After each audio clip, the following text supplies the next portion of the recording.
pozdrav sa broda koji je napravljen u Hrvatskom brodogradilištu koji se nalazi u Dugopolju i tvrtka More je između ostalog tvrtka koja ne samo da ima svoje brodove nego ima i svoj čarter. Tako da će mi njihov prodajni predstavnik inženjer još bolje, znači koji će mi pomoći zapravo i koji će mu uputiti čime se sve točno bavite i o kakvom brodu se konkretno radi.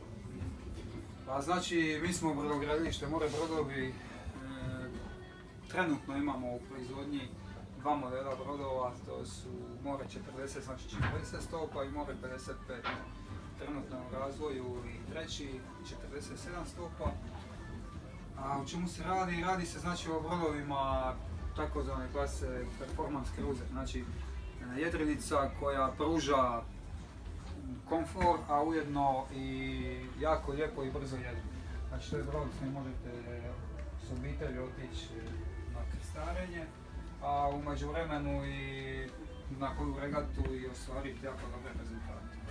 Znači više manje na brodu sve podređeno tome, dosta je stvarno praktičnih rješenja na brodu, detalja, sve implementirano kroz neko iskustvo koje tvrtka ima još iz čartera, implementirano u ono što ja moram zapravo primijetiti je odmah da se vidi ta prostornost, tako da u odnosu na neke druge jedrilice na kojima sam bila, može se primijetiti da ste pazili na tako neke detalje i da ste onda malo pazili i na komfor.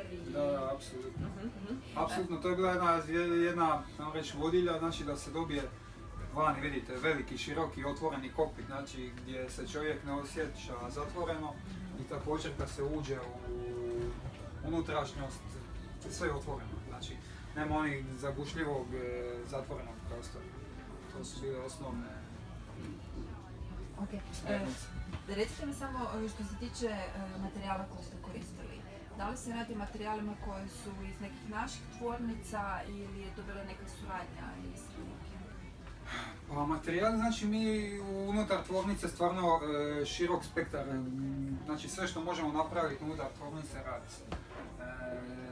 U usporedbi s nekim drugim brodogradilištima nemamo toliko vanjskih suradnika, znači dosta stvari je stvarno, znači od stakloplastike, metala, inoksa, znači sve je unutar tvornice. A što se radi, mislim, od domaćih materijala iz Hrvatske, to su uglavnom, znači u brodogradnji su, u maloj brodogradnji većina su to zajednički neki materijali, znači od istog dobavljača i u Italiji se nabavlja, i u Hrvatskoj i u Francuskoj. Tako da nekih hrvatskih baš materijala i teško i dobaviti. Ok, recite mi samo što se tiče vaše produkcije, koliko godišnje proizvodite? Pa za ovu godinu nam je cilj nekih 20 do 25 brodova godišnje. Znači sad imamo dva modela, po 12 brodova iz svake game. Znači govorimo o kojim modelima? More 40 i More 55.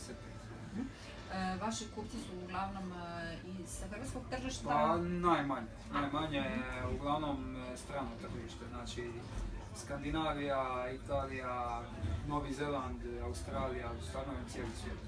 Znači krenuli smo nekako od prvih 10 brodova i 55 koji su bili napravljeni za čarter, za našu čarter firmu i s tim da je ideja bila da ljetnu sezonu odrade u Hrvatskoj, a zimsku sezonu na Karibima.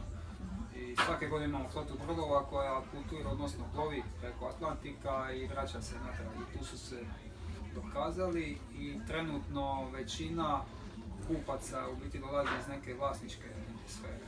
Znači kupuju brod za sebe, ne značajno. Tko je idejni značajnik Mora kao tako?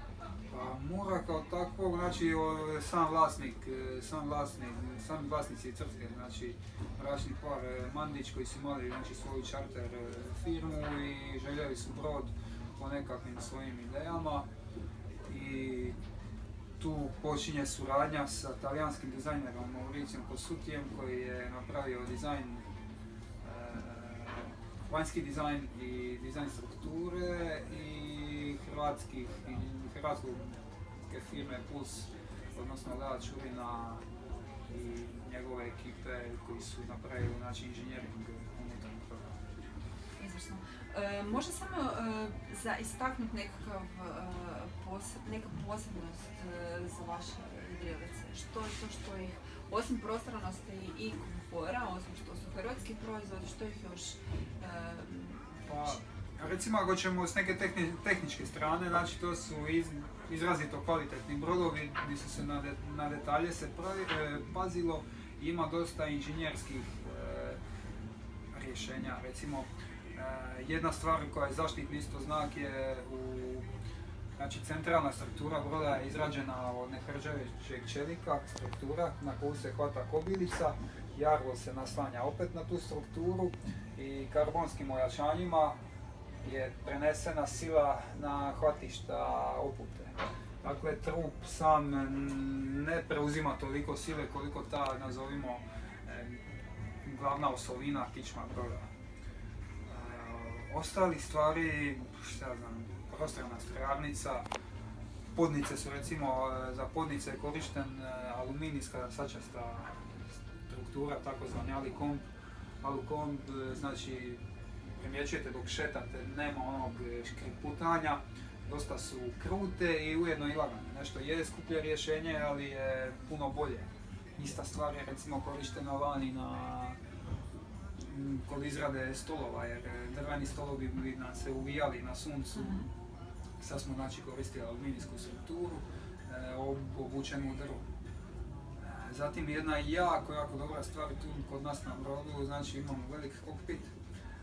Šina glavnog jedra je ispod razine palube, znači ne smeta prilikom normalne komunikacije, a vrlo lako u slučaju kako želite ići na obično krstarenje bez nekih performansi, samu glavnu škotu jedra prebacite na kabinu i kompletni kokpit je čisto od ikakvih konopa, smetnji u komunikaciji. Odlično, to je odmah znači da možda je iskustvo za one koji bi se voljeli malo i posunčati nešto je odmah. Apsolutno. Isto također ovaj stol koji imamo naprijed, imamo ispod stola veliko spremište, taj stol se u minutu sklopi i imamo kompletni čisti kokpit. Opet ako želimo party ili ne znam ja šta, otvorimo ga i imamo veliki stol. 10 ljudi može večerat, ručat. Još nešto, recimo, pošto smo malo brodogradilište, znači svakom kupcu pristupamo individualno. I u usporedbi s ostalim proizvođačima možemo ponuditi nekakvi semi-custom brod. Znači, dosta promjena koji ostali proizvođači ne nude, mi izlazimo u susret kupcu i spremni smo to napraviti po posebnim njihovim željama. To je zapravo možda i najbolje rješenje, jer pogotovo kad se ide u neku takvu investiciju, onda vjerujem da želi se nekakve svoje potpise stavljati na neki detalj.